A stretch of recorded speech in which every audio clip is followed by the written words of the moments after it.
Good evening friends, কেমন আছো সবাই? আজ আমি দেখাবো গাজরের ভাজা পিঠে। তার জন্য গাজরটাকে ভালো করে ছাড়িয়ে নিতে হবে, নিয়ে ভালো করে কুড়ে নিতে হবে। কোড়া হয়ে গেলে দুটো থাকলো, তার সাথে সুজি। এবার গ্যাস জ্বালিয়ে কড়াইতে ঘি দিয়ে গাজরটাকে একটু ভেজে নিতে হবে। গাজরটা ভাজা ভাজা হতে থাকলো, গাজরের কাঁচা গন্ধটা চলে গেল।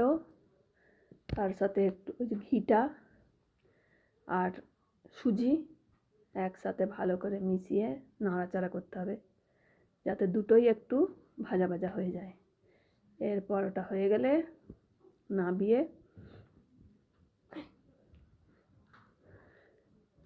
ময়দা দিয়ে ভালো করে মেখে ওটা একটা ভালো করে মন্ড আকারে গড়ে নিতে হবে।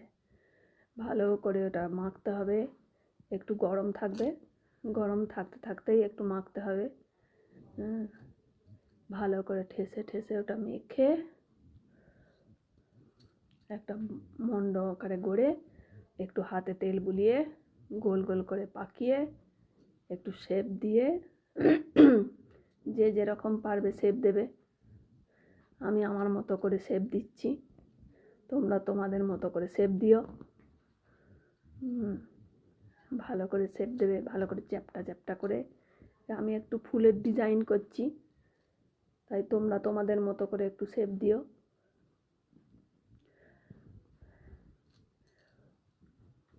এবার ওই শেপ দিতে দিতে তেলটা আমি গরম করতে দিয়ে দিয়েছি। তারপর ওগুলো ছাড়বো, ততক্ষণে আমি শেপগুলো গড়ে নিচ্ছি। যতগুলো হয় ততগুলোই আমি বানিয়ে ফেলছি। এবার ওগুলো বানাতে বানাতে তেল আমার গরম হচ্ছে। তেল গরম হতে হতে সব বানিয়ে ফেলেছি। এবার আমি ছেড়ে দেবো। এবার ভাজছি, ভাজতে ভাজতে এবার লো ফ্লেমে ওটাকে ভাজতে হবে, একটু এপিট ওপিট করে। তারপর আমার ভাজা রেডি।